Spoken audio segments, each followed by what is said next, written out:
한국일보 일면 머리 기사가 그겁니다. 전광훈 일당들이 벌써 소위 빌드업을 하고 있다. 네. 작업을 하고 있는 게 이를테면 투표소 가서 뭐 시비를 걸고 그래요. 그다음에 국힘 당원들의 자작극들이 나오잖아요. 그러니까 말도 안 되는 사건들 몇 개를 모아가지고 이래저래서 부정선거다라는 이야기를 하고 싶은 것 같고, 그게 아니더라도 그냥 선동 차원에서는 투표는 대한민국 국민들이 했는데 개표는 중국 사람들이 한다, 중국 간첩이 한다, 이런 정말 말도 안 되는 얘기를 여태까지 해왔고 앞으로도 할 것 같습니다. 근데 저는 대응이 문제라고 봐요. 네. 이거는요, 그러니까 국가의 근본을 흔드는 일이거든요. 그러니까 우리가 룰이 있는 사회 아닙니까? 그 룰을 지켜야 되잖아요. 자기 욕구가 있더라도. 그러니까 전광훈이 이런 자유부대 어떤 거 뭐 이런 사업체를 통해서 뭐 돈을 많이 벌고 뭐 영향력을 많이 갖고 이런 것도 좋은데 그것도 룰 안에서 있어야 되는데 가장 중요한 룰인 선거라는 룰을 깨버리는 거예요. 그럼 이 사람들은 우리 공동체 안에 살지 않겠다고 선언하는 것과 마찬가지예요. 그래서 이 사람들에게 휘둘릴 수는 없는 거고요. 저는 용납하면 안 된다. 이번은 정말 단호하게 대응해야 된다.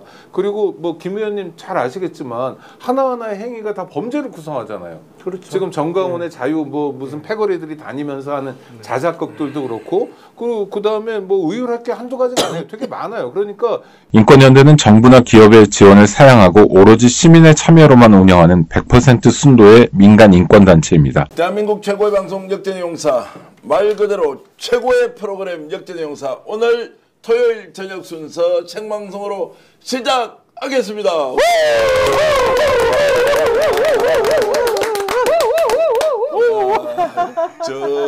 저와 오차익 대표를 빼고 저도 약간 이게 블루 코드인데 파란색 해바라기에 그리고 1번 이렇게 나오는데요. 정말로 현장에서 죽기 살기로 뛰고 있는 대한민국 최고의 국가 역전의 용사들, 정권 교체의 최선두에 서 있는 정말로 막강한 국회의원 그리고 전직 국회의원 모셨는데요. 먼저 오늘 역전 용사들을 이어갈 네 분 소개해 드리겠습니다. 전현희 최고위원 어서 오십시오. 야, 자, 지금 이게 파이팅은 좋은데 이 파이팅이 이제 마지막 투표율로 이어진다고 확신하고요. 한정혜 사선 국회의원이시죠? 반갑습니다. 한정혜 의원 어서 오십시오. 사선인데 초선보다 더 열심히 해서 이 지역구에 누가 뛰어들려고 해도 굉장히 어려운데요. 우리 스튜디오가 있는 강서구의 지역구 국회의원이십니다. 환영하겠습니다. 그리고 요즘 인기 만점 중에 만점인데요. 얼마 전에 인터뷰를 한번 하니까요. 우리 이분은 과연 몇 번 정도 조회가 됐는지 잘 모를 텐데요. 제가 인터뷰를 한 50분 했는데요. 거의 졸다시피 인터뷰를 했는데도 25만 회가 나오더라고요. 김용남 전 의원 오셨습니다. 어서 오십시오. 아니 졸다시피 했는데도 25만이 나온다고. 그날 방송을 하고요. 하도 저도 한 6번째 여쭤보니까 8번째 한다 그러더라고요. 그래도 우리가 방송이 제가 많았어요. 8개의 마지막 방송을 여기 와서 했거든요. 그런데 진짜 선수들은 정치인들이 그렇잖아요. 마지막에는 졸고 있는데도 눈은 떠 있고요. 말을 하고 있어요. 그러니까 이게 몸하고 이렇게 분리되는 경험들을 하실 텐데 그날 인터뷰를 그랬는데 얼마나 요즘 김용남 전 의원이 민주당에 크게 기여를 하고 있는지 많은 분들이 이렇게 응원과 격려 보내주셔서 제가 감사히 말씀드리고요. 오늘 또 이 자리를 빛내주실 장발장 은행 대표이면서 인권연대 사무국장으로 계시는 우리 오창익 평론가 어서 오십시오. 오평론가님 오늘 우리 기죽으면 안 됩니다. 쟁쟁한 국회의원 전부가 토론을 다 체분하고 해야 되는데 일단 옷이 다르니까 태극기도 있네요. 네. 아 이거 저 잘랐습니다. 아니 태극기도 있네요. 태극기. 태극기도 야, 김 의원님 좀 크게 있네요. 기죽지 말라고 나라라 두더주의님은 오국장님 말씀 들으러 왔습니다. 이러면서 가족입니다. 가족. 슈퍼챗을 보내주셨는데 감사합니다. 자, 여러분 오늘 이제 재밌게 한번 달려볼 텐데요.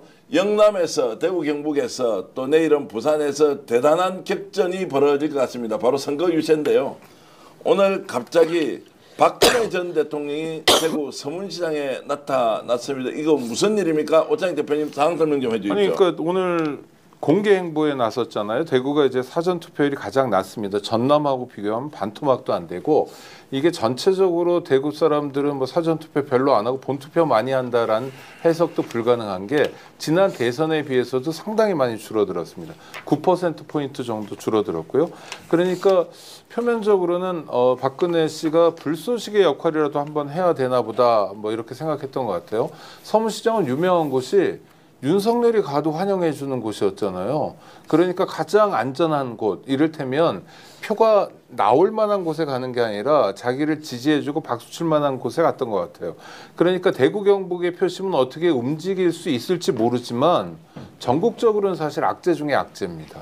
왜 그러냐면 김문수 후보 입장에서는 자, 윤석열 내란을 계승하는 후보라는 게 거듭 확인되고 있잖아요. 네. TV 토론에서 이재명 후보가 당신은 뭐 절연한 거냐 하면 답도 제대로 안 하고 있습니다. 그러니까 전광훈의 태극기와 윤석열 내란을 계승하는 후보인데다가 탄핵된 박근혜를 계승하는 후보라는 게 확실히 됐죠. 그러니까 이를테면 김문수 후보가 앞으로 나가기는커녕 이를테면 국민들에게 나아가서 자기를 지지해달라고 호소하기는커녕 뒷걸음질만 치는 퇴행을 반복하고 있는 것 같습니다. 또 하나는 박근혜 씨라는 존재입니다. 이분 그래도 탄핵되긴 했지만 대통령을 지냈던 분입니다. 뭐 좀 부족함이 있더라도 국가 원수고 또 국가가 경호도 해드리고 있어요. 그런데 직접 대선에 뛰어든다? 이건 정말 보지 못한 모습인 것 같아요. 이를테면 다른 사람들도 우리가 몇 명의 전직 대통령이 계시잖아요. 문재인 전 대통령 같은 경우에도 찍고 싶은 후보가 있을 거고 뭐 지지하고 싶은 후보가 있지만 길거리에 나서서 이렇게 유세하는 방식으로는 하지 않고 있거든요. 그러니까 지켜야 될 선이 있는데 하여튼 내란 세력들은 희한하게 지켜야 될 선을 훌쩍훌쩍 넘는 것 같아요. 그래서 뭔가 꼼수가 있나? 다른 노림수가 있나? 생각이 듭니다. 그러니까 대통령을 했던 사람들은 매우 좁은 정파적 구역 안에 자기 스스로를 매몰시키면 안 되거든요. 근데 왜 이럴까? 좀 의아했어요. 자, 이러면 이제 박근혜가 등장을 했다. 대선에 개입한다. 이러면 이제 전국적인 판도에서 국힘에 도움이 됩니까? 지금은 영향력이 옛날만 못하죠. 예. 그러니까 크게 영향을 끼칠 것 같지는 않고요. 결국엔 박근혜 전 대통령을 움직이는 사람은 한 사람밖에 없어요. 사실은. 유영아 의원. 예. 그러니까 유영아 의원이 모든 어떤 소통 창구를 딱 지키고 자기를 통해서만 연락을 할 수 있도록 하거든요. 근데 결국엔 유영아 의원이 움직이게 했다는 것인데 유영아 의원이 왜 그랬을까? 네. 물론 뭐 국민의힘 소속 의원이니까 자당 후보의 선거를 위해서 그렇게 했다고 볼 수도 있습니다만, 그래서 유영아 의원 저하고 이제 사법연수원 동기라 잘 아는데 뭐 그렇게 착한 사람은 아니거든요. 뭐 혹시 다른 의도가 좀 있나? 뭐 이런 생각이 좀 듭니다. 뭐 다른 의도까지 하면 이제 혹시라도 내년 대구시장 선거를 앞두고 예를 들어서 김문수 후보 쪽에서 세게 밀고 있는 사람이 있는데 네. 오히려 박근혜 전 대통령을 내세워서 뭔가 이렇게 우리가 도모를 해볼 수 있지 않느냐라고 이제 합리적인 추론은 할 수 있을 것 같고요. 유영아 의원이 대구시장 선거에 출마한 적이 있죠. 맞습니다. 예. 그리고 누가 뭐래도 지금 그 김재원 전 의원이 그 전에도 대구시장 출마도 했었습니다만 김문수 후보의 최측근 중에 한 명인데 문제는 김문수 후보가 대선 이후에도 당에 남아서 전당대회나 뭐 당대표 도전을 할 거냐. 글쎄 그거는 대선에서 만에 하나 앞에 사자를 단다면 그럴 수도 있을지 예, 모르겠습니다만 득표율이 조금 약하게 나온다고 하면 그런 여건이 조성이 안 될 확률이 높죠. 자, 지금 전 의원님 지금 이제 내일 이재명 후보가 동대구에서 12시 반에 이제 유세를 하고 오늘 박근혜가 저렇게 이제 나와서 아예 대선에 뛰어들었습니다. 그래서 오늘 대구에 전화를 해보니까 야 이제 대통령 후보가 바뀌었구나. 이재명 박근혜가 붙는다. 이제 이런 이야기를 농담처럼 하던데 자 마지막에 대구 경북 부산 경남 굉장히 중요하게 지금 이제 당에서는 지금 딱 보고 있는 거죠. 네, 그렇습니다. 지금 대구랑 경북이 그 전과는 좀 다르다. 예. 그래서 반응이 좀 우리 후보를 지지하는 열기가 좀 올라오고 있다. 그래서 대구도 경북도 좀 디비지기 시작했다. 이런 분석들이 그동안 우리 당에 있었거든요. 네. 그런데 이제 내일 이재명 후보가 내려가면 사실상 거기에 이제 더 이렇게 세기를 박을 수 있는 이런 상황이 생길 수도 있잖아요. 그래서 이 부분을 국힘이 경계를 하는 것 같습니다. 그래서 지금 박근혜 이제 전 대통령이 하는 워딩도 지난번에 김문수가 왔을 때에 박근혜 전 대통령을 많이 찾고 이러는 걸 보고 굉장히 감동받아서 내가 서문시장 꼭 가봐야 되겠다 이런 마음으로 왔다고 주장은 하고 있거든요. 네, 예. 그 말은 김문수, 박근혜 자신들의 아성인 대구를 이재명 후보에 의해서 흔들리지 않겠다, 사수하겠다 이런 의지가 반영됐다 이렇게 보이고요. 또 하나는 우리 김용남 의원님 말씀하신 대로 유영아 의원이 대구시장 출마를 하는 데 있어서 박근혜 의원이 전 대통령이 이번에 뭔가 역할을 해야 자신의 측근인 유영아에게 좀 힘을 실어줄 수 있다 이렇게 판단하지 않았나 그렇게 생각이 됩니다. 자, 지금 이제 전반적인 흐름을 보면 대구, 경북, 부산, 경남, 울산 지역도 만만치 않다, 좀 주춤한 거 아니냐, 계속 지금 이재명 후보의 상승세 또는 추격전이 열심히 이루어진다고 하는데요. 대구의 이번 이제 사전 투표율을 보면 25.63인데요. 지난 대선입니다. 3년 전에는 33.91이 이번에는 마이너스 8%포인트로 전국적으로는 한 2% 정도 빠졌는데요. 2.2쯤 빠졌거든요. 대구만 유독 지금 마이너스 8%다. 그래서 박근혜가 나왔고 오히려 이재명 후보도 한번 가서 한판 승부를 해보자라고 하는데 한 의원님. 네. 자, 이렇게 되면 대구 쪽 정서 잘 아시잖아요. 또 네. 부산 쪽도 잘 아시는데 어떻습니까? 이제 이렇게 해서 마지막에 대구가 뭔가 민주당에서 실제 35%까지 가면 이제 선거는 끝나버린 거 30%만 넘어도 대단하다고 보는데 지금 이런 이제 대구에서 사전투표율이 저조한 거 이렇게 어떻게 봐야 되겠습니까? 사전 투표율이 저조한 것은 오랫동안 그 대구 지역에서 마치 이렇게 잊혀지지 않는 얘기처럼 돌아다니는 그 부정선거 관련한 것에 대한 약간 그게 좀 이렇게 착금되었다라고 하는 느낌은 들었어요. 왜냐하면 저희가 이제 투표 전에 제가 대구랑 경북 자주 다녀왔는데요. 자주 다녀왔는데 확실히 분위기가 바뀐 건 맞습니다. 그러니까 그 공원에 앉아 계시는 우리 어머님들이 이번엔 좀 바꿔봐야 된다. 이런 얘기를 그냥 서스럼 없이 할 정도로 우리도 다 생각이 있다. 우리도 이번에는 바꿔야 된다고 생각한다. 바꿀 끼다. 뭐 이런 얘기를 하시고 한 번도 손 흔들어 주는 사람을 별로 본 적이 없었는데 이번에는 차문 열고 손 흔들어 주는 분들도 좀 계시다 그래서 선거 운동원들이 우리도 놀랐어요 라고 하는 얘기를 할 정도로. 근데 아마 이런 분위기의 변화 같은 거를 국민의힘 내부에서도 좀 느끼는 것 같고요.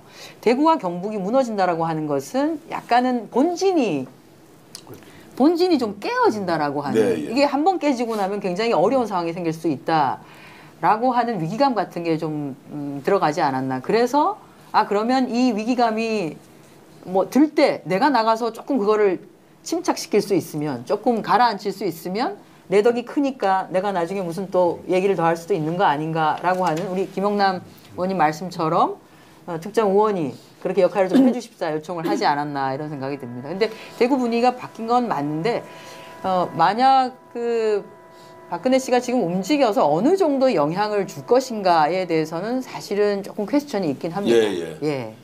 그래서 이제 이런 이야기가 있습니다. 박근혜 저렇게 나와서 대구 경북만 올려놓고 전국적으로 손해를 보더라도 마지막에 결국 국힘은 그냥 대구 경북의 지역 정당 과거에 이제 자민련처럼 가면 되니까 뭐 별 문제 없는 거 아니냐라고 이제 아주 안이하게 생각하는 사람은 그렇게 보던데 막바지에 이렇게 이제 박근혜가 나오고 나니까 야 이게 그럼 민주당은 어떻게 대응해야 되느냐.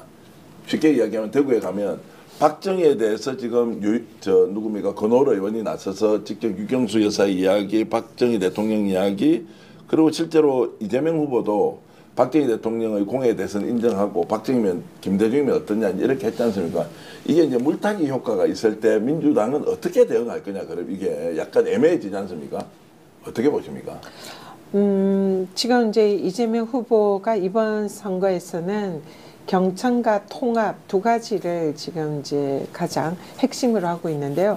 그 통합의 메시지를 하기 위해서 대선에서 첫날 이제 출정식 한 다음에 현충원에서 이제 참배를 하면서 이승만 뭐 또 뭐 그 전직 대통령 그 박정희 다 이렇게 참배를 했었거든요. 그리고 전직 대통령의 공은 우리가 그대로 가져오고 관은 버리겠다. 그래서 뭐 빨강 파랑이 없다. 그래서 네. 통합하는 그런 대통령이 되겠다. 이런 식으로 이제 우리가 선거에 임하고 있고 그것 때문에 지금 대구 경북이나 불경에서도 상당히 많이 우리 후보에 대한 좀 친근감 내지 호감을 가지고 있다. 네, 예.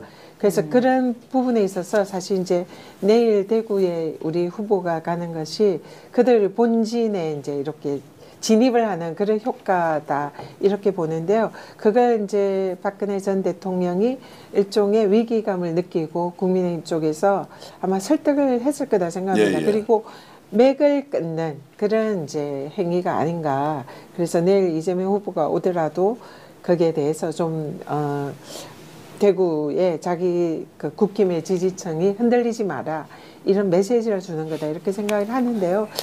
사실상 그 효과는 이미 박근혜 전 대통령의 영향력 이런 거는 그렇게 크지 않을 거다 생각합니다. 그래서 우리가 그동안 해왔던 통합의 메시지와 통합 행보를 계속한다면 그 이번에는 불경, 대구 이쪽이 많이 흔들릴 수 있다 이렇게 생각합니다. 오히려 내일 대구에 가서 동대구에 가면 이제 그 박정희 네. 동상이 있습니다. 네, 홍준표 시장을 닮은 박정희 동상이 네, 있는데 그러게요. 그것 때문에 이번에 철거하라 이렇게 뭐 얘기도 많이 하고 있는데 이 부분에 대해서 이제 전술적으로 그래도 박정희의 공은 인정하고 가겠다라고 네, 네. 해서 이렇게 할 가능성이 높죠. 박정희에 네, 네. 대해서 비판을 하거나 이렇게는 하지 않을 것 같고. 네. 그렇게 이제 할 것이라고 보고. 다만 제가 이제 좀 질문을 김영남 의원께 드리고 싶은 것은 이제 이렇게 가면 자, 오늘 굉장히 이제 이재명 후보의 말이 좀 세졌습니다. 뭐냐면 이제 댓글 공작 부대가 지금 나왔지 않습니까? 네. 그러면 이게 완전히 불법 공작을 지금 저질렀다라고 하면서 뉴스타파가 단독 보도한 내용에 대해서 이례적으로 바로 받아서 댓글 부대는 용서할 수 없다라면서 이제 완전히 이게 좀 싸움이 격해지는 느낌이어서 어느 정도 시점에서는 통합의 분위기가 좀 있고 양해하고 새로운 정책을 해보자고 했는데 이제 오늘은 완전히 강한 모드로 나갔던 것은 최근 며칠 사이에 뭔가 좀 기류 변화가 있는 거 아니냐, 더 결집을 짓게 한다라고 하는 것이 반영되어 있다고 볼 수 있겠습니까? 아니 통합과 예, 범죄를 용서하는 거하고는 전혀 별개 문제죠. 예, 그러니까 통합은 해야 되죠. 그리고 제가 봐도 예를 들어서 이승만, 박정희 전직 대통령 두 사람에 대해서 이제 이재명 후보뿐만 아니라 더불어민주당도 부정해서도 안 되고 부정할 수도 없다고 생각을 합니다. 왜냐하면 우리 역사니까요. 공도 있고 과도 있습니다만 지금 보면 국민의힘이 이른바 보수정당을 자칭하고 있습니다만 아직까지는 이 정치적인 스펙트럼이라는 면에서는 한쪽으로 확 치우쳤거든요. 그러니까 이 오른쪽 공간이 텅 비어 있는 걸 지금 더불어민주당이 거기까지 채우고 있단 말이에요. 그러니까 더불어민주당이 보수, 중도, 진보까지 다 아우르는 그야말로 스펙트럼이 넓은 정당이 돼 가는 거고 국민의힘은 점점 한쪽 구석으로 몰리고 있는 상황이고요. 그러니까 통합은 앞으로도 계속 선거 이후에도 가져갈 수밖에 없는 상황이고 단 댓글 부재는 아니 국민 통합 내지는 정치적인 스펙트럼을 넓게 가져가는 거하고 범죄 혐의가 눈에 보이면 그거를 범죄를 단속하고 처벌을 해야지 그걸 눈 감는 거는 전혀 그건 별개 문제잖아요. 그러니까 이재명 후보의 어떤 댓글 부대와 관련해서 엄격한 모습을 보여주는 거는 그건 당연히 법치국가에서 당연히 그래야 되는 거죠. 지금 좀 싸움이 좀 격해진다는 느낌은 들지 않습니까? 그냥 말 꼬투리 잡아서 유시민 작가가 했던 뭐 제가 들어보니까 뭐 상식적인 수준에서 했던 이야기도 막 오늘 온 현수막에다가 뭐 유시민 작가가 대선 출마한 것도 아닌데 유시민 작가 했던 말을 가지고 막 공격적으로 이렇게 하는 것이 실제로 표의 결집에 도움이 되느냐 아니냐 뭐 이런 게 잘 모르겠던데 그러다 보니까 상식적 합리적인 것들이 다 사라져버리고 그냥 격한 감정 충돌 이런 거 아니냐는 생각이 좀 들었어요. 여태까지 그랬는데요. 뭐. 그래요?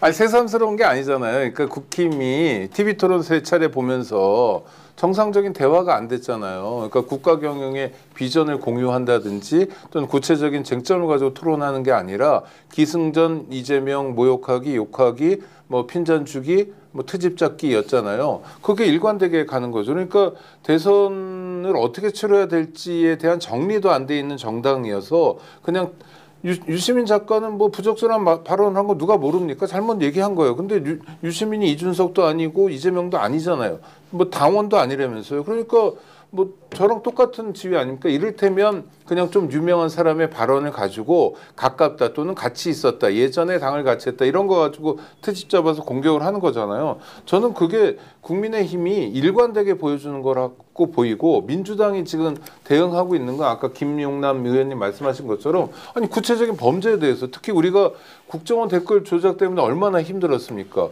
근데 지금 이게 아주 구체적으로 댓글 공작을 하고 있다는 거예요. 그럼 오늘 이재명 후보가 얘기한 것처럼 이게 어떻게 조직적으로 되고 있냐, 공작금의 출처는 뭐냐, 이렇게 다 수사를 떠올릴 만한 사안들이기 때문에 분명히 얘기하는 거고요. 저는 아까 박근혜의 경우를 보면 실제로 전체 대선에 도움이 안 될 텐데 그럼 이 사람들은, 국힘 사람들은 대선을 포기하는 행보 아닌가, 이런 생각까지 들었어요. 그러니까 시선 자체가 대선에 가 있는 게 아니라 대선 너머에 가 있다는 생각이 듭니다. 이를테면 대구시장에 가 있거나 경북지사에 가 있거나 아니면 우리는 어떻게 되든 간에 TK 자민련이 되더라도 대구 경북만은 지키고 가야 된다. 전국을 다 포기하는 한이 있더라도 이런 태도인 것 같아서 굉장히 안쓰럽게 보여요. 정말 네. 100석이 넘는 의석을 가진 정당이 어떻게 이렇게 쪼그라들었고, 안목도 그렇고 선거를 대하는 태도도 그렇고, 특히 선거를 대하는 태도라는 건 국민을 대하는 태도잖아요. 국민을 대하는 태도가 이렇게 몹쓸 태도를 가지게 됐지? 이 정도로 엉망이었나? 하고 싶어. 결집에는 효과가 이제 있는 거죠. 이게 이들의 본색을 이제 유시민 정확하게 작가를 알 수 있으니까. 공격하면 예. 결집의 효과는 있겠죠. 그러나 그 결집하는 사람들이 민주당의 결집. 예를 들어 오늘은 이제 댓글 공작에 대해서 정명불교라는 그럼요. 분들이 네, 그럼요. 민주당을 지지하거나 민주당을 지지한다기보다는 내란을 극복해야 된다고 생각하는 많은 시민들은 긴장감을 가지죠. 아, 이게 12월 3일부터 시작된 게 하루도 긴장을 풀지 않고 가면 안 되는구나라는 네. 걸 이준석이 때로는 알려주고, 또 이런 댓글 공작이 알려주고, 실제로 우리가 댓글 공작이 있나라고 의심하는 대목들이 곧 있었잖아요.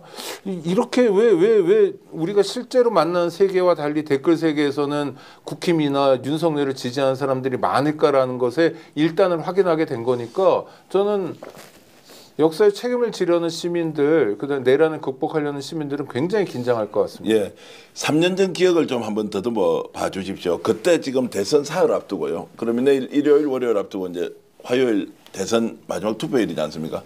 그때 마지막에 영남 쪽에 가서 투표를 한 것 같습니까? 영남에 가서 막 지지 호소를 하고 했던 것인가?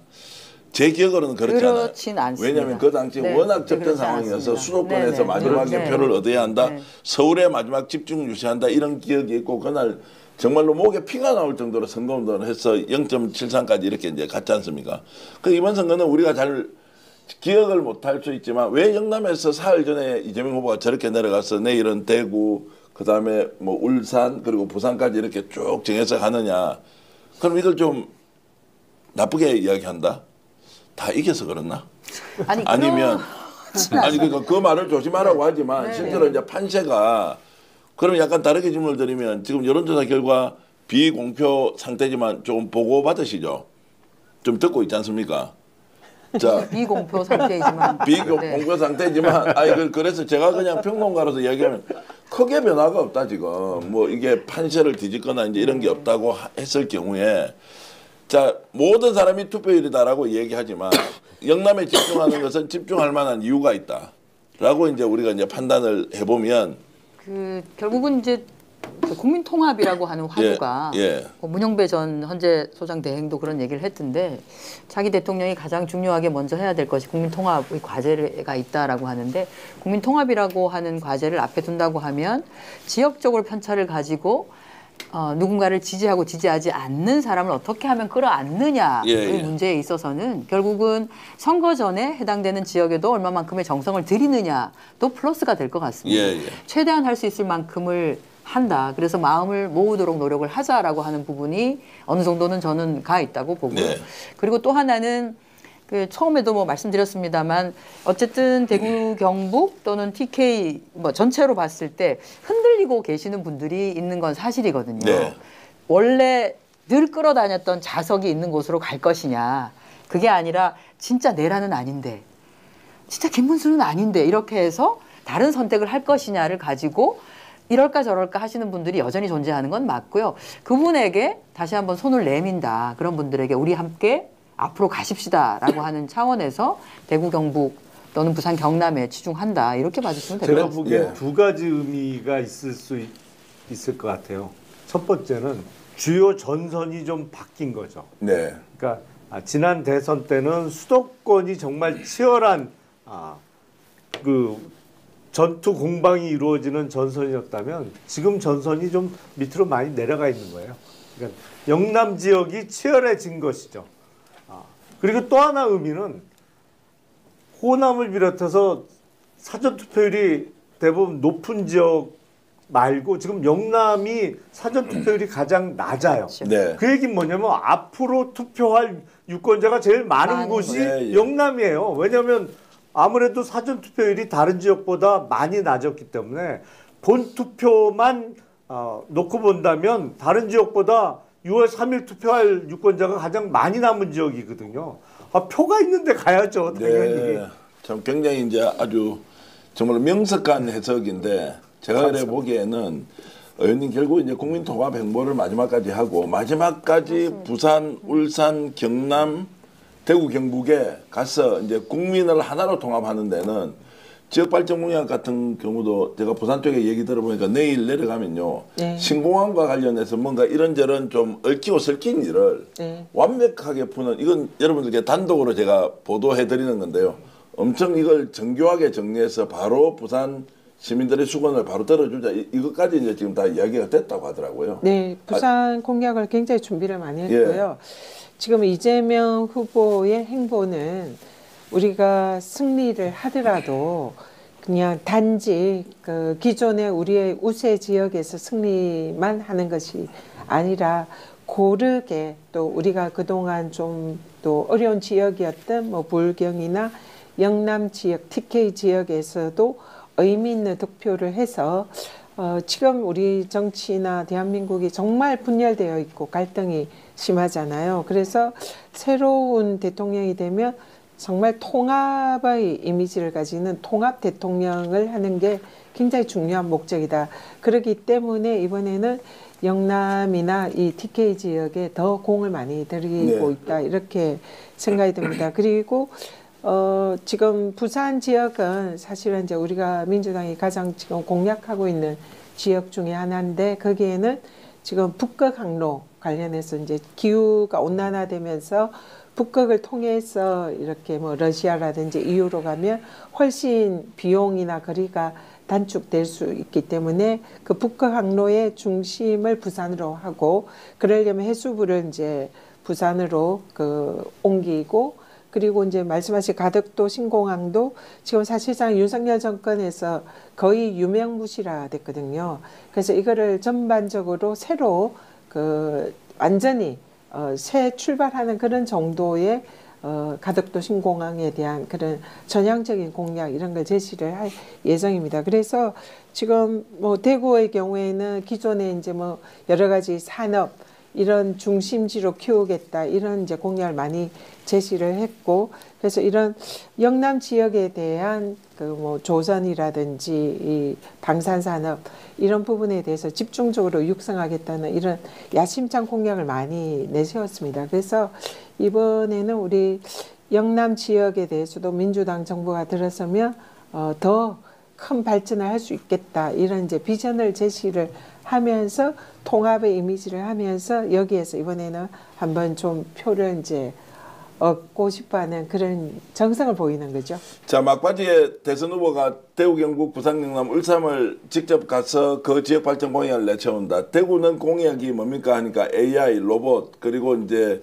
지금 경북 의성 군위에 있는 이제 또 신공항 문제도 확실하게 해결할 수 있는 비전을 제시한다라는 거 이미 대구에서 호응을 많이 하고 있기 때문에 대구 계신 분들도 표가 많은데 어떤 걸 공약으로 내세웠나라고 하는데 이제 그런 것들이 이미 있었고요. 중요한 것은 공약 이행률과 관련해서는 역대 어떤 선출직 공직자보다 이재명 후보가 많이 했다는 것은 이미 정평이 나 있습니다. 그래서 지역별로 내세우는 공약 이행이 굉장히 잘 될 것이다라고 기대를 해도 좋겠습니다. 김영남 의원을 지지하는 분이 굉장히 많으시네요. 오늘 저도 있고 우리 오창익 대표도 있는데 김영남 의원은 합리적 보수의 적자 대용남형이라고 이렇게 해주셨는데, 야, 언론, 자, 유원비님이 이렇게 슈퍼챗도 보내주시면서 김영남 의원 이렇게 엄청 응원하고 있습니다. 지금 여러분들과 함께하고 있는 이 방송 생방송으로 역전용사들 토요일 저녁에 진행하고 있는데요. 자, 오늘 많은 분들이 지금 봐주고 계신데 제가 여러분들께 요청 하나 드리겠습니다. 전현희 의원이 지난 방송에서 나왔는데요.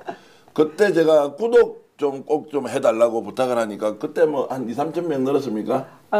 지난주에 스픽스 오기 전에 그때부터 지금까지 한 5천 명 가까이 늘었죠. 와, 완전 구독자가. 엄청난 파워 우리 아니 정리한 뭐 대표님 저희들이 파워가 있는 게 아니고 거의 저희들이 몰빵하다시피 이제 저한테 몰아주셨거든요. 부탁을 이렇게 많이 하는 건데, 아니 오늘도 지금 뭐 10,000명 이상 이 방송 보고 계시니까 전현희 TV 구독하지 않으신 분들은 제가 이렇게 막강한 국회의원들을 모실 수 있는 거 실제로 스픽스가 외부에 나오면 영향력이 별로 없습니다. 근데 의원님들 모시려면 우리가 드릴 게 있어야 되는데 드릴 거는 구독, 좋아요를 선물로 드리자. 그래서 스픽스의 명맥을 유지하자 이런 생각을 하고 있는데요. 그래서 제가 내일 이재명 후보를 만날 것 같습니다. 라이브 방송을 지금 준비하고 있는데요. 이재명 후보의 차를 타고 하느냐 바깥에서 하느냐 여러 가지 일정 조율을 하고 있는데, 왜 이재명 후보를 만나러 가느냐. 이재명 후보도 우리 스튜디오에 한번 모시려고 내가 구독을 좀 많이 해드리자. 이재명 TV 구독을 좀 해드리자. 이재명 TV가 스픽스하고 구독자가 비슷하던데요.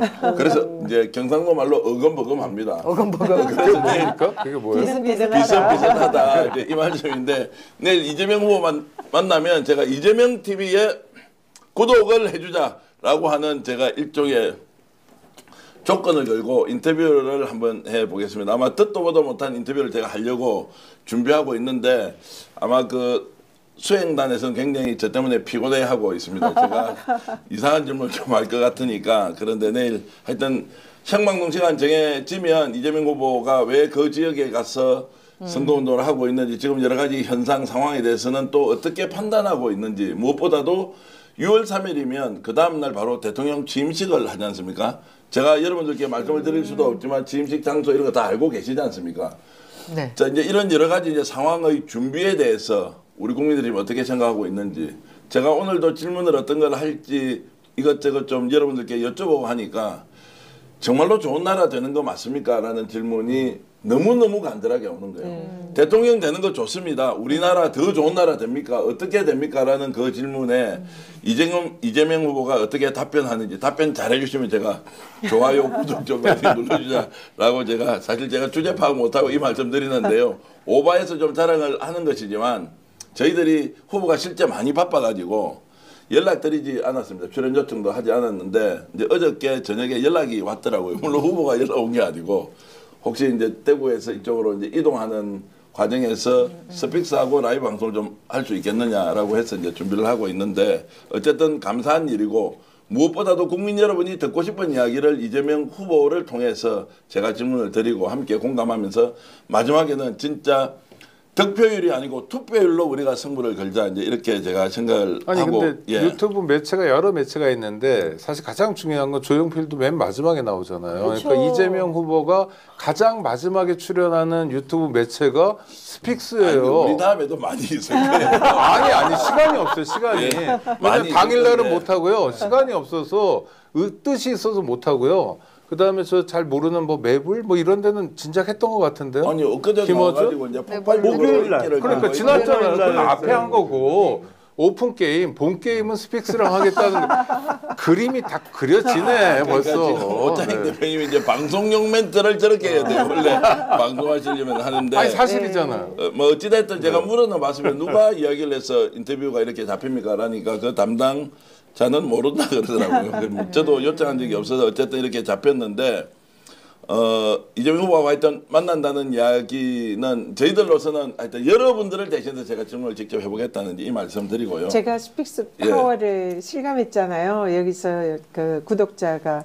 좀 뭐 그러니까 한 주일 사이에 500명 가까이 늘었는데, 아마 이제 우리 스픽스에서 이재명 잼 TV 이 구독 좋아요 이렇게 이제 늘려달라고 하면 지금 아마 폭발적으로. 이제 200만 명 정도 늘지 않을까? 지금 그렇게 말씀해 주시면 예, 뭐 저는 일단 듣기는 듣는데 뭐 예. 그것을 이성적으로 받아들이기 어렵고요. 근데 그렇게 200만 명 만들면 뭐하냐? 그래서 아마 이재명 후보가 대통령이 되시면 제 생각엔 대통령이 되셔도 유튜브를 하실 것 같습니다. 예. 자, 어찌됐든 지금 뭐 겸손이 힘들다가 월요일 날 출연하신대요. 월요일 출연하셔서 이제 그 겸손이 힘들다는 방송만 보면 40만 명, 50만 명 하니까요. 그 방송에서 여러분 팍팍 밀어가지고 이제 대통령 돼야 하고요. 또 저희들은 저희들대로 또 열심히 해서 이재명 후보께 질문을 한번 드려보겠습니다. 저는 개인적으로 이재명 후보 전화 통화도 한 적도 없고 개인적으로 만난 적도 한 번도 없어요. 뭐 주위에 누가 이런 이야기를 하시던데 어찌됐든 자 내일 일단 만나서 제대로 얘기를 한번 해보겠습니다. 뉴스공장은 그 동접자 신기록 세울 수 있겠는데 왜냐하면 지난 목요일 날 매불쇼 출연했잖아요. 예. 근데 평소 매불쇼 동접자보다 1.5배가 더 나오더라고요. 예, 그날 예. 동접자 수가. 근데 뉴스공장은 평소에도 동접자가 워낙 많잖아요, 거기. 그렇죠. 네. 스픽스도 신기록을 세울 것 같습니다. 그러니까요. 스픽스도 신기록 세울 것 같은데요. 저 뭐 라이브로. 신기록 세워주면 감사하겠습니다. 라이브로 스픽스는 하시는데. 알다시피 예. 여러분들 예, 라이브로 이제 내일 오후 2시 뭐 20분 정도에 할 것 같은데요. 자 그렇게 일단 한번 저희들도 이재명 후보를 만나보기로 하고요. 사실 제가 이런 자랑을 잘 못하는 거예요. 계속 이거를 빨리 끝내고 싶은데 중간에 이렇게 들어와서 이렇게 말씀하시니까 그래도 저희들 조회수는 유지 많이 합니다. 전혜연 의원은 한 번씩 이렇게 나오시면요. 24시간 두 채널을 재방송으로 전문적으로 이렇게 보내는 데는 저희들밖에 없습니다. 그래서 전체 조회수는 이제 다른 또 채널과 비교하더라도 효능감은 충분히 느끼도록 하고 있는데 지금 이 순간에도 저희들한테 들어와주시는 우리 12,000분의 구독자들은 또 애청자 여러분들은 정말 보물 같은 분들입니다. 오늘은 전현희 TV입니다. 전현희 TV 구독해 주시고요. 내일은 이재명 TV 구독해 주시고 오늘은 스픽스 구독 좋아요 안 눌러주셔도 됩니다. 제가 이렇게 말씀을 드리면서 최선을 다해서 고객 여러분들과 함께 하겠습니다. 아니 한정의 한정의 TV도 TV는 있고요. 한정희 다음에 TV 지금 방송 김용남 좀 열심히 좀 TV. 만들어가고 김용남 TV는 뭐 마음 먹고 하면 뭐 뉴스 공장이나 매불에 나가시면 그 10만 명씩 이렇게 늘릴 수 있는 거 아닙니까?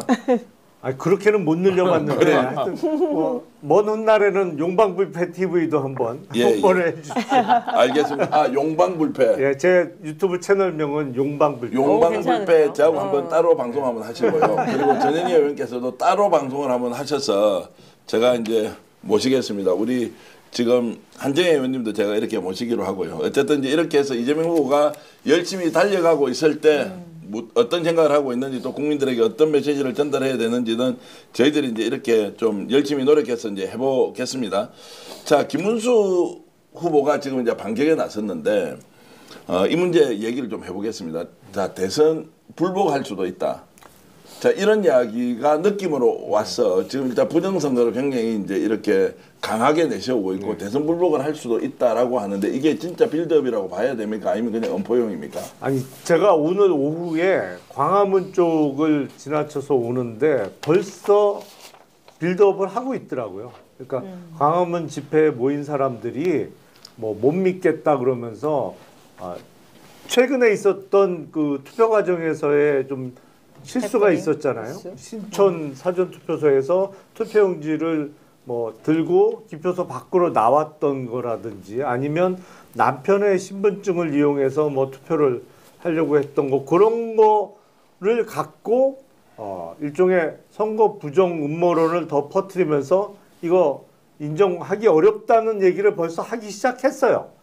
광화문 광장 쪽에서는. 보니까 투표 결과는 뭐 대부분 예측이 되는 상황에서 딱 6월 3일 밤이나 자정 무렵에 결과가 나왔을 때 이른바 그 부정선거 음모론으로 밀어붙일 것 같아요 지금. 네. 그리고 김문수 후보도 사실은 그 광화문 본인은 광장 세력이라고 표현했습니다만 그 뻔한 거잖아요. 정광훈 그쪽 사람들하고 여전히 절연을 못하고 있는 것도 사실이고 그리고 그 정광훈을 비롯한 그 그룹의 주장이 틀렸다라고 얘기한 적이 한 번도 없어요. 이번 대선 레이스 기간 중에. 그렇기 때문에 선거 결과가 막상 나왔을 때는 또 그 지긋지긋한 부정선거 음모론을 제기하지 않을까 싶습니다. 자, 그러면 이제 국힘 내에서 부정선거를 이렇게 후보를 중심으로 내세웠다 이러면 이제 어떻게 되면 국힘은 수습이 가능합니까? 그냥 아예 저렇게 해서 안 되겠죠. 그런데 지금 오늘 한국일보 일면 머리 기사가 그겁니다. 전광훈 일당들이 벌써 소위 빌드업을 하고 있다. 네. 작업을 하고 있는 게 이를테면 투표소 가서 뭐 시비를 걸고 그래요. 그다음에 국힘 당원들의 자작극들이 나오잖아요. 그러니까 말도 안 되는 사건들 몇 개를 모아가지고 이래저래서 부정선거다라는 이야기를 하고 싶은 것 같고, 그게 아니더라도 그냥 선동 차원에서는 투표는 대한민국 국민들이 했는데 개표는 중국 사람들이 한다, 중국 간첩이 한다, 이런 정말 말도 안 되는 얘기를 여태까지 해왔고 앞으로도 할 것 같습니다. 근데 저는 대응이 문제라고 봐요. 네. 이거는요, 그러니까 국가의 근본을 흔드는 일이거든요. 그 우리가 룰이 있는 사회 아닙니까? 그 룰을 지켜야 되잖아요. 자기 욕구가 있더라도. 그러니까 전광훈이 이런 자유부대 어떤 거 뭐 이런 사업체를 통해서 뭐 돈을 많이 벌고 뭐 영향력을 많이 갖고 이런 것도 좋은데 그것도 룰 안에서 있어야 되는데 가장 중요한 룰인 선거라는 룰을 깨버리는 거예요. 그럼 이 사람들은 우리 공동체 안에 살지 않겠다고 선언하는 것과 마찬가지예요. 그래서 이 사람들에게 휘둘릴 수는 없는 거고요. 저는 용납하면 안 된다. 이번은 정말 단호하게 대응해야 된다. 그리고 뭐 김 의원님 잘 아시겠지만 하나하나의 행위가 다 범죄를 구성하잖아요. 그렇죠. 지금 전광훈의 자유 뭐 무슨 패거리들이 다니면서 하는 자작극들도 그렇고 그 다음에 뭐 의율할 게 한두 가지가 아니에요. 되게 많아요. 그러니까 요번만은 정말 단호하게 우리 공동체, 우리 체제를 수호한다는 차원에서 부정선거 세력하고 정확한 싸움을 해줘야 된다라고 생각. 그러지 않으면 계속 지금 몇 년째입니까? 다음 지방선거 때도 부정선거고 그 다음에 뭐 아니. 윤석열 씨는 그러잖아요. 자기가 이겨놓고도 부정선거를 하잖아요. 그러니까 이건 끝없이 계속 반복될 수밖에 없다. 이 음모는. 근데 어떻게 이걸 싸움을 중단할 수 있습니까? 계속 주장을 하면서 선관위에서 투표 관리의 실책이 나올 때마다 부정선거라고 주장하면서 또 세력 규합을 하고 돈을 모으고 또 소송하고 싸우고 어떻게 이걸 척결할 수 있죠? 아니 저는 그러니까 구체적인 범죄를 구성하는 것들이 많다고 그랬잖아요. 예, 예. 그럼 처벌해야죠. 예. 전광훈 씨도 그렇잖아요. 지금 서부지원 폭동에 굉장히 깊숙이 개입했다는 걸 우리가 반복적으로 확인하잖아요. 특히 거기 특임 전도사라는 사람들이 구속되기도 하고 처벌받고 있잖아요. 근데 왜 경찰은 또 다른 수사기관들은 전광훈에 대한 수사는 제대로 안 하는 거죠? 만약에 누군가 의지를 가지고 적극적으로 하기 시작하면 굉장히 많은 추가 범죄를 확인할 수 있을 것 같습니다. 그래서 형사처벌이 능사가 아닌 건 맞아요. 국가형벌권은 최후의 수단이긴 하지만 이렇게까지 체제를 흔들고 이렇게까지 공동체를 해치는 사람들에게는 엄히 그 책임을 물어야 돼요. 이것은 뭐 이재명 정부의 몫이 아니라 대한민국이란 체제가 어쩔 수 없이 해야 되는, 반드시 해야 되는 숙제라고 생각합니다. 더 이상 부정선거 세력들에게 우리의 시간을 소모하거나 소비할 수는 없다고 생각해요. 그런데 오늘 윤석열이 이제 대독을 했던 전광훈 집회장에서 자 다시 지지 호소를 했습니다. 누구에게 지지 호소를 했느냐? 대중들에게 여러분들이 자유민주주의를 지키려면 김문수 후보를 찍어달라. 그 정치 개입도 했지만 이것이 전광훈 집회에 이렇게 이제 내보냈다는 것은 뭘로 연결이 되냐? 결국에는 이제 선거 부정으로 연결해서 그 사람들하고 같이 하겠다는 거 아니냐? 이게 이제 용서할 수 없는 행위를 지금 탈당 이후에 지금 윤석열이 계속하고 있잖아요. 이 문제는 어떻게 봐야 돼요? 그냥 내버려 두면 됩니까? 지금 국힘 쪽에서 지금 이제 사실상 선거 패배를 하면 다시 이제 불복을 하면서 그 예. 프레임을 부정선거로 하려는 이제 그런 빌드업을 하고 있다고 보이는데요. 저는 번지수를 잘못 찾았다 이렇게 생각합니다.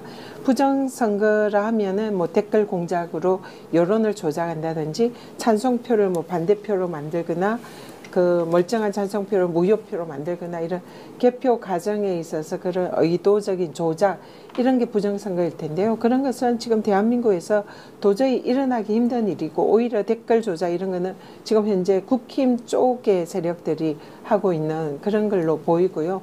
실제로 이 선거 관리는 그 주체가 행안부입니다.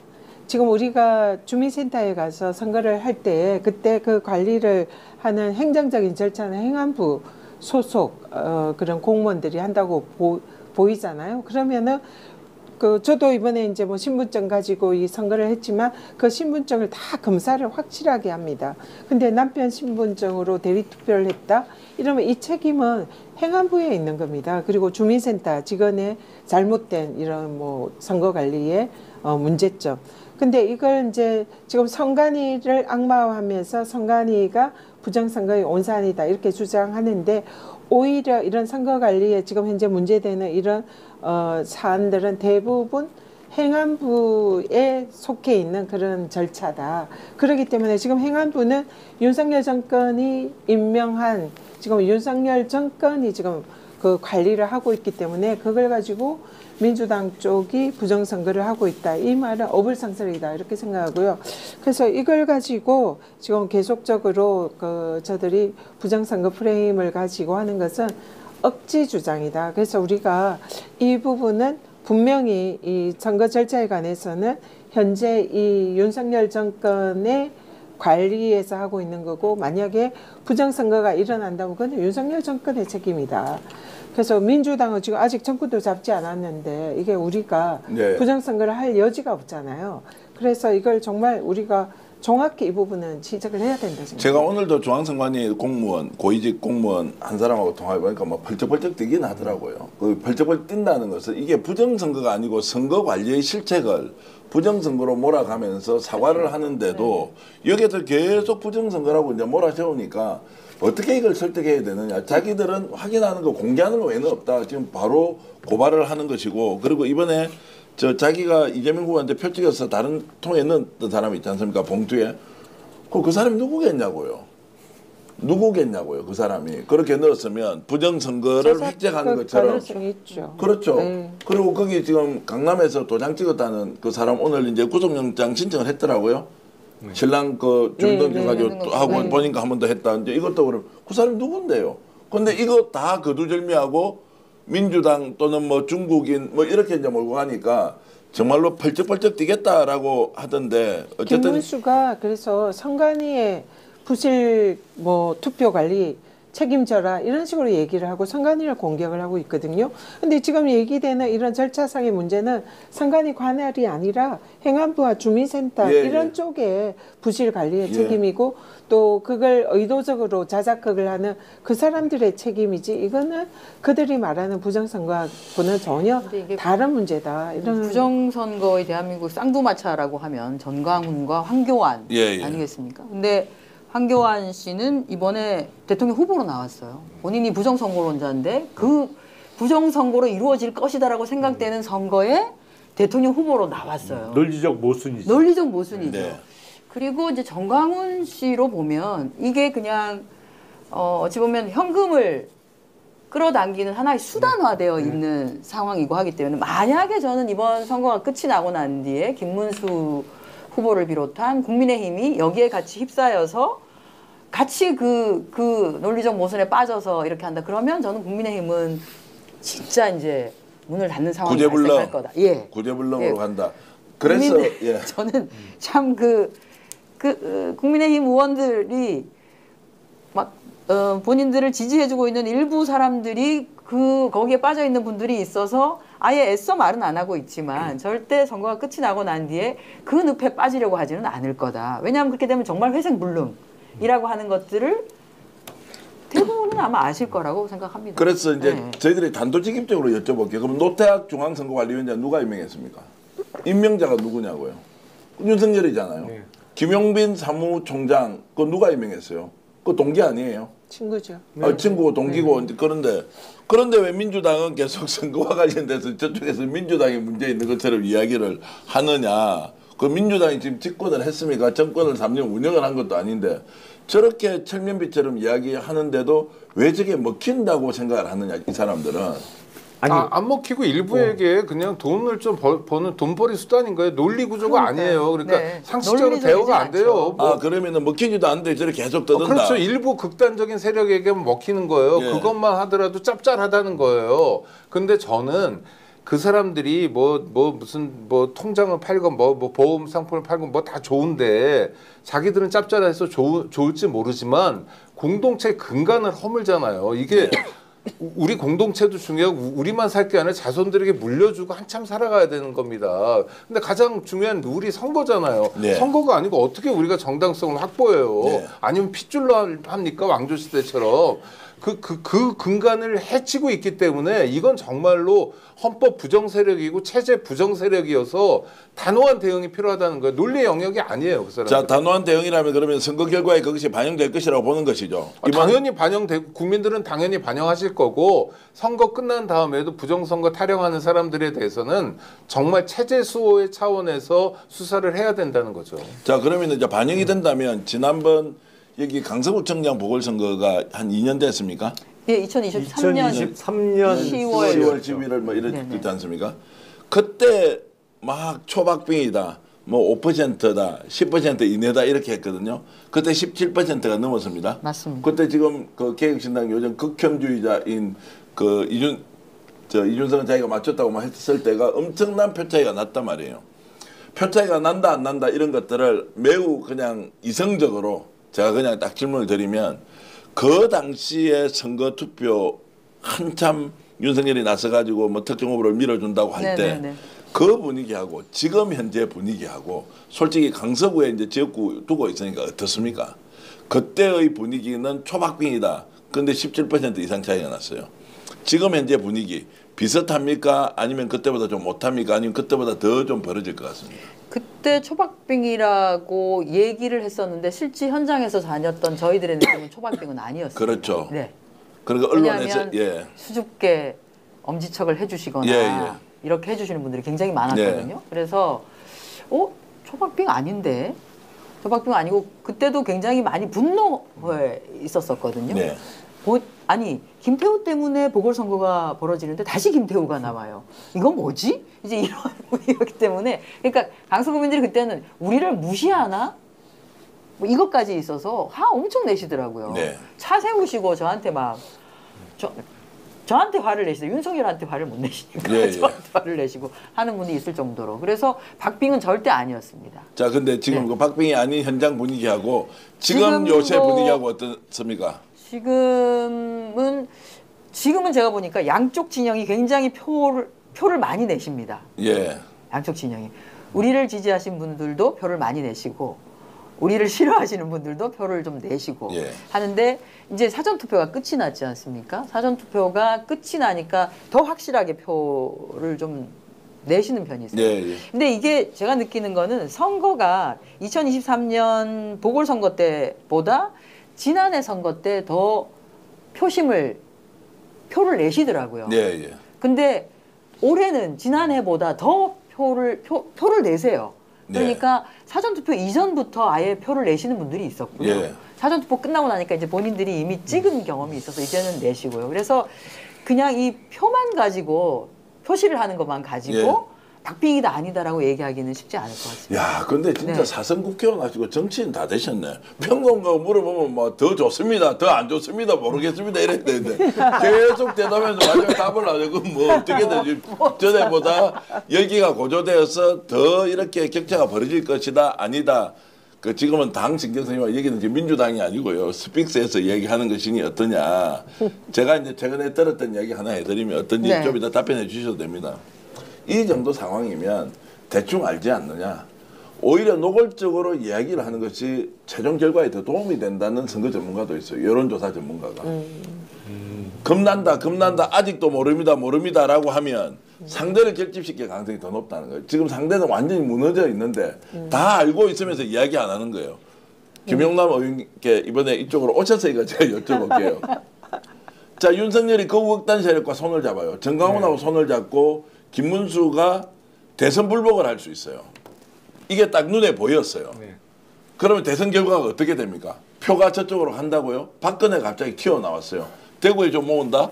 서울, 수도권, 호남에서 어떻게 보겠어요, 이거를? 아니 전체적으로는 다 악재예요. 예. 국민의힘 입장에서는 오늘 윤석열이 정광훈 집회 뭐 김문수 후보를 지지해달라고 호소문을 보낸다? 대리인을 보내고, 예. 아니 그거는 그 호소문 때문에 찍을 사람은 원래 찍어요. 김문수 후보를. 예. 안 그렇겠어요? 근데 그걸 보면 아니 역시 김문수 후보는 내란 세력이 내세운 후보구나를 다시 한번 확인시켜 주는 거잖아요. 그러니까 그거는 이른바 스윙 보터 입장에서는 조금이라도 마음을 뒀다가는 아 역시 이건 내란 세력 쪽 후보야라는 거를 확인하고 기호 2번은 더 안 찍게 되는 거죠. 그러니까 전체 판은 그런 거로 영향을 받거나 아니면 그거로 김문수 후보가 득표를 더 할 수 있는 거는 전혀 아니죠. 다만 각자의 이해관계에 따라서 그러니까 제가 보기엔 이른바 부정선거론도 형사처벌보다 더 효과가 있는 것은 돈줄을 끊는 것입니다. 네, 예. 이게 돈이 되기 때문에 계속 하는 거예요. 그러니까 그거는 형사처벌을 감내하고도 해요. 왜냐? 돈이 되니까. 징역을 갔다 와서도 해요. 돈 벌기 위해서. 근데 지금 광화문 집회에서 하는 거 보면 다 아시겠습니다만 온갖 광고를 다 하거든요. 그러면 저게 과연 우리 헌법이 보장해주는 집회 자유에 포함되는 집회냐 저게. 그리고 매주 토요일 일요일을 거의 전세 내 갖고 그 동아면서점 그 대로를 다 차지하고 저 중앙선까지 넘어까지 이거를 쳐갖고 집회를 하고 비용이 어마어마하게 들어가는 거예요. 네. 그건 주최 측 비용이 문제가 아니고 거기 동원되는 경찰부터 시작해서 그 주변 그 일대에 교통 정리하느냐고 수많은 인원이 동원되고 얼마나 비용 국가 예산이 많이 사용돼요. 그러면 저걸 계속 자유라고 허용해 줘야 되냐? 누가 봐도 저건 상업 집회의 성격이 맞습니다. 짙은데 네. 이걸 검토해 봐야 되는 거예요. 저거는 사실은 서울 경찰청장이 좀 이상한 사람이에요. 제가 보기엔 저걸 어떻게 토요일 일요일을 한쪽 세력이 아예 자기 안방 쓰듯이 계속 쓰게 놔둬요. 저거를 계속 돈벌이 하는데. 자, 모든 것이 악재인데 이제 김영남 전 의원께서는 본인이 생각하고 있는 지금 격차보다 더 벌어진다 아니면 덜 벌어진다 이게 답변만 좀 간단히 해주시죠.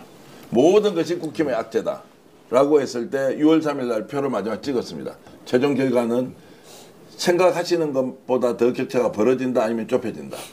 결국엔 투표율이 제일 중요한 변수이긴 한데요. 답 좀 간단하게 해주시면 제가 워낙 민주당 계신 분들이 조심스러워서 그럼요, 당연히 조심스러워. 예, 조심스러워. 그냥 제 예상대로 나오지 않을까. 예상대로 나온다. 저는 그러니까 국힘은 지금 대선에 관심이 없고 대선 너머를 보고 있다고 아까 말씀드렸잖아요. 각자 자기 입속만 차리는 거예요. 내가 대구시장에 되려면 어떻게 해야 되느냐 뭐 이런 판이에요. 그러니까 대선을 사실상 포기한 판이고 포기하지 않았다면 후보가 지도력을 갖습니다. 이러면 안 된다고 그래요. 박근혜가 왜 나와? 윤석열이 왜 나와? 이러겠죠. 근데 그러지 않아요. 그러니까 각자 자기 입속대로 속셈대로 가는 거고 따라서 대선 판세는 더 격차를 보이고 있는데 중요한 건 우리 시민들이 생각하시는 거예요. 시민들이 첫 번째 생각하는 건 국힘 일당 또 이준석도 마찬가지인데 이 사람들 압도적 패배를 좀 안겨줘야 되겠다. 내란은 분명히 심판해야 되겠다. 우리나라는 그냥 나라가 아니라 12월 3일에 윤석열 일당이 내란을 일으켜서 지금 내란을 수습하는 과정이다. 가장 중요한 미션이 이거다라는 걸 유권자들이 확인시켜 주실 거예요. 그래서 국힘과 그 이준석 당에 대한 압도적 패배를 안겨주실 거고 압도적 패배의 이면에 뭐가 있냐면 동전의 양면 같으니까 민주당의 압도적 승리를 안겨줄 겁니다. 그건 뭐냐면 민주당이 이제 모처럼 한번 해봐라. 통합적으로 한번 해보고 뭐 이재명 후보가 일 잘한다고 그러니까 일 잘하는 걸 한번 보여달라. 그래서 지금 뭐 우리가 다 알잖아요. 너무 힘들잖아요. 사람들이 그냥 뭐 정말 죽지 못해 산다. 아니 폐업도 못하는 자영업자가 너무 많아요. 그러니까 이런 분들의 마음이 저는 선거판에 모이고 있다고 생각합니다. 본투표 때 아주 놀라운 역사가 벌어질 거고요. 자, 놀라운 역사는 지금 생각하시는 것보다 더 격차가 벌어진다 아니면 좁혀진다.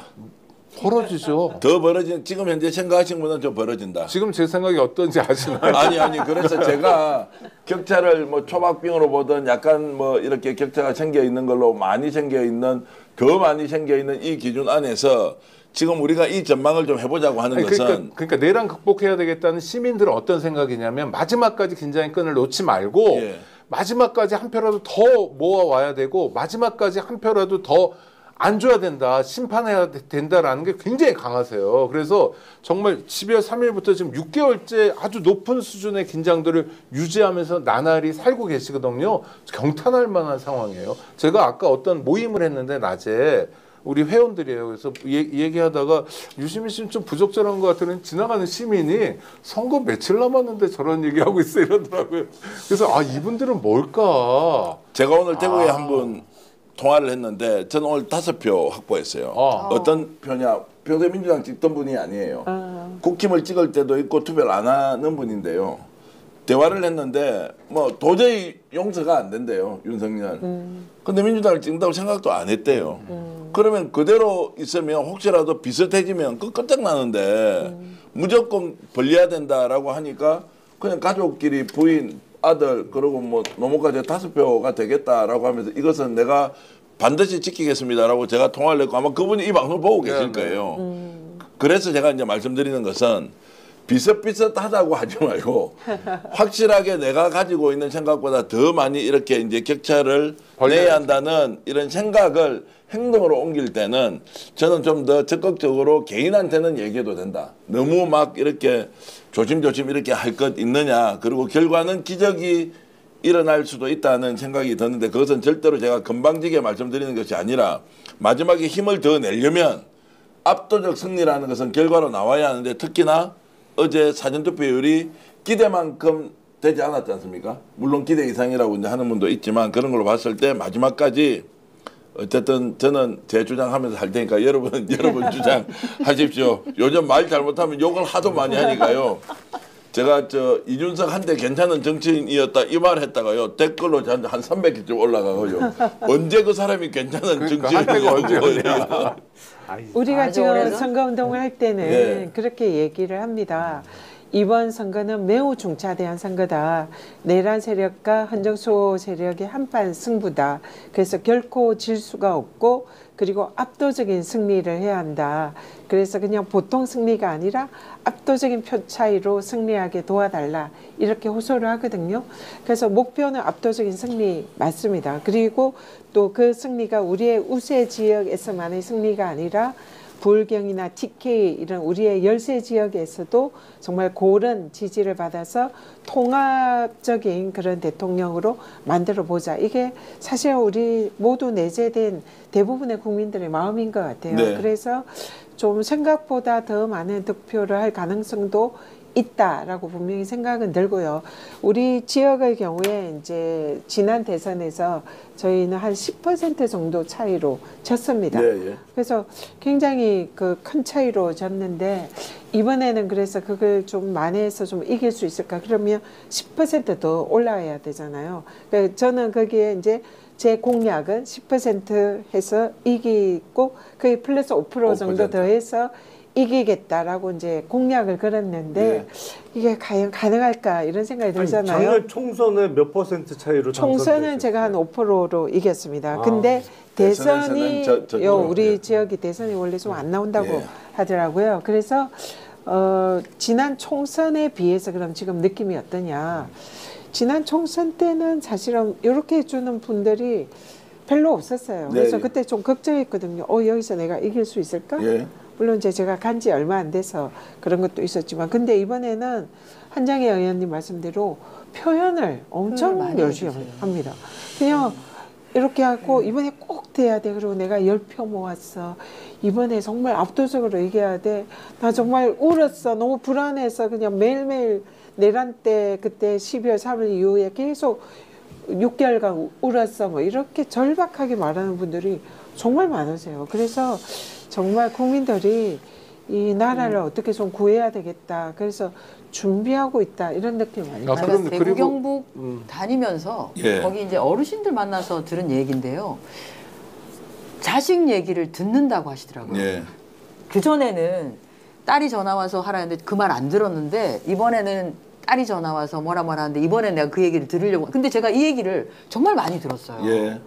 그 이건 뭐냐면 이 혼돈스러운 상황에서 늘 찍어 오셨던 그러니까 국민의힘이라고 하는 정당을 찍어 오셨던 분이 지난 12.3 내란 이후로 약간은 지금 혼란 과정에 계신 것 같아요. 그래서 이걸 어떻게 해야 되지라고 하는데 아들이 딸들이 객지에 나와 있는 딸들이 전화를 해서 이번엔 꼭 이렇게 해야 된다라고 하니까 그래 그렇게 하지 뭐 우리 자식들이 저렇게 하는데 그래서 그 지금 이제 수도권이나 타지에 나와 계시는 자제분들이 고향 부모님께 전화 통화를 좀 해주시면 좋겠다 이런 생각합니다. 그 얘기 정말 많이 들었습니다. 사실은 그 윤석열의 긍정적 효과가 한 가지 있긴 해요.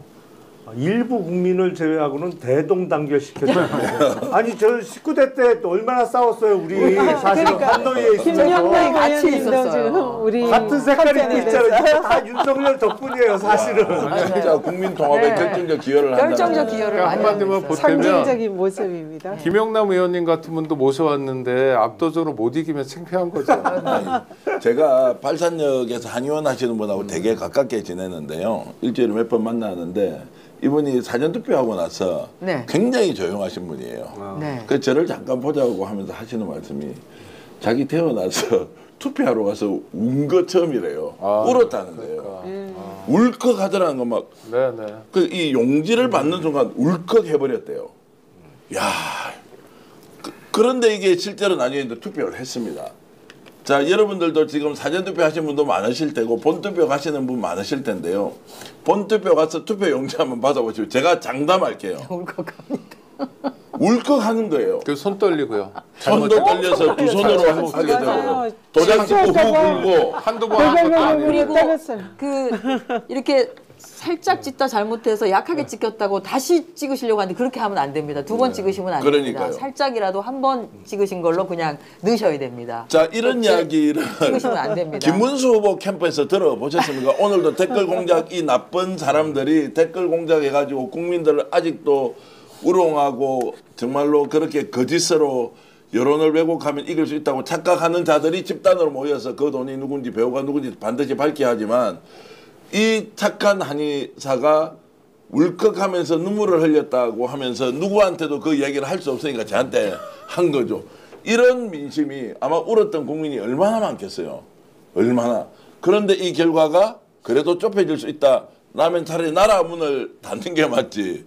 저는 그런 생각이 들어서 기대하셔도 좋다. 그렇게 생각하시면 주위에 열심히 하셔라. 근데 제가 이 말을 하더라도 제 말 듣겠습니까? 다 조용하게 또 하겠죠.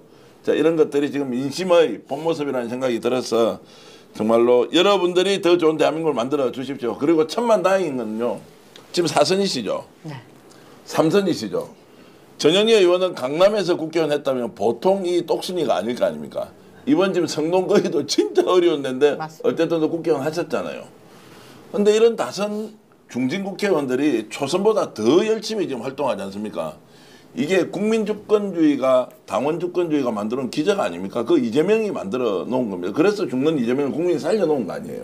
이제 이런 걸 보면 앞으로 고생도 하시라고요. 제가 말씀 앞으로 고생도. 아, 그렇죠. 중진 되더라도 이제 쉴 시간 없어요. 중진 되고 장관 되고 이런 게 하다가 바로 다 그러니까 저 내일 부산 갑니다. 그래서 여러분 오늘 지금 세 분 다 지금 선거운동을 하다가 오셨는데요. 그대로 김영란 의원은 선거복 인천에서 선거운동 하시다 오셨고 오늘 서울 강서구에서 집중 유세할 때 또 한정혜 의원과 전현희 의원이 함께 하셨는데 전현희 의원은 서울 선대 총괄 선대위원장을 하고 있습니다. 여러분 그래서 이 말 들었을 때 제가 시장에서 이렇게 장사 같은 거 잘했습니다. 예전에 고구마 장사도 했고요. 전현희 의원 구독 좀 한번 해주시면 안 되죠. 지금도 12,000분이 들어와 있는데 지금 제가 댓글 지금 이게 좀 전현희 TV 지금 이렇게 보니까 원래 시작할 때 91,000 몇백 명 됐어요. 92,000 됐습니다. 네, 야, 네. 92,000명인데 92,100명이면 오늘 완전 저 망했습니다. 지금. 전현희 의원 구독 꼭 눌러주시면 고맙겠고요. 아마 여기서 1,000명 정도만 전현희 TV 구독해 주시면 김영란 의원은 따로 모셔서 제가 선사를 하겠습니다. 오늘은 전현희 의원 그리고 다음에는 우리 한정혜 의원도 함께 모셔서 하고요.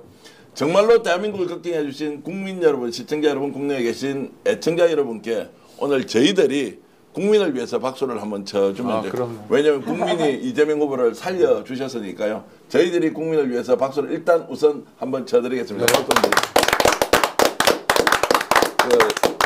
여러분들 살다 그래도 국회의원 몇 사람한테 동시에 이렇게 박수 받기 어렵습니다. 한 분 한 분께 저희들이 박수 보내드렸으니까 여러분들이 마지막 힘까지 최선을 다해주시면 고맙겠습니다. SYL님, 최진호 선생님, 김도진님, 미소님, 그리고 강평화님, 전용진님, 수타리님 모두 고맙습니다. 많은 분들이 댓글 주셨고요. 좋아요도 무려 8,000개까지 해주셨는데 감사합니다. 과분합니다. 자, 제가 광고 잠깐 하겠습니다. 대구 계신 분들은 한우회식 대구 명소 경성한우 이용 많이 해주시고요. 경영푸드에서 판매하고 있는 새조개 샤브샤브 23,900원인데 집에 직접 시켜 먹으니까 진짜 맛있더라고요. 칼국수까지 주는데 와 23,900원 4인 가족으로 충분히 양껏 드실 수 있습니다. 경영푸드는 전남 목포에 있는 아주 훌륭한 그리고 민주당을 완벽하게 사랑하고 있는 김정현 사장님이 하시는 건데 여러분 필요하시면 많이 도와주시길 바라겠습니다. 제가 오늘 역전에 하면 용사들하고 이재명 화이팅까지 하겠습니다. 알겠습니다. 괜찮습니까? 자, 역전 용사들 이재명 화이팅 하겠습니다. 시청자 여러분들도 함께 한다는 분들이 생각보다 많더라고요. 역전의 용사들 이재명 화이팅 하겠습니다. 자, 제가 먼저 선창하겠습니다. 역전의 용사들 이재명 화이팅!